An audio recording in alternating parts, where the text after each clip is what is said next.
నిజామాబాద్లోని తెలంగాణ యూనివర్సిటీలో ఉద్రిక్త వాతావరణం నెలకొంది. మెయిన్ గేట్ వద్ద ఏర్పాటు చేసిన దీక్షా దివస్ శిబిరాన్ని పోలీసులు తొలగించారు. దాంతో ఓయూ జేఏసీ నేత రాజారాం యాదవ్ ఆందోళన చేపట్టారు. వర్సిటీ పరిపాలనా భవనం ఎదుటే బైఠాయించి నినాదాలు చేస్తున్నారు.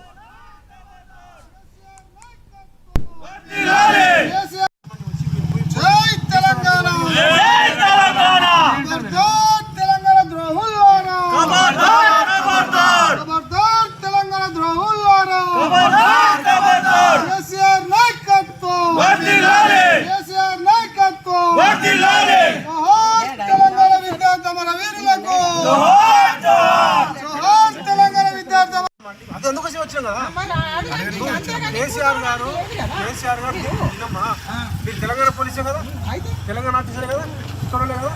తెలంగాణ రావాలి దీక్ష కోసం దీక్ష చేయడం ద్వారా తెలంగాణ వచ్చింది. దానికి సంబంధించిన మేము ఒక చిన్న కార్యక్రమం కేసీఆర్ గారు దీక్షా దివస్ కార్యక్రమం కోసం మేము టెంట్ వేసుకుంటే అది కూడా బయట ఎక్కడో స్టూడెంట్స్కి ఇబ్బంది కావద్దని చెప్పి మేము టెంట్ వేసుకుని వచ్చి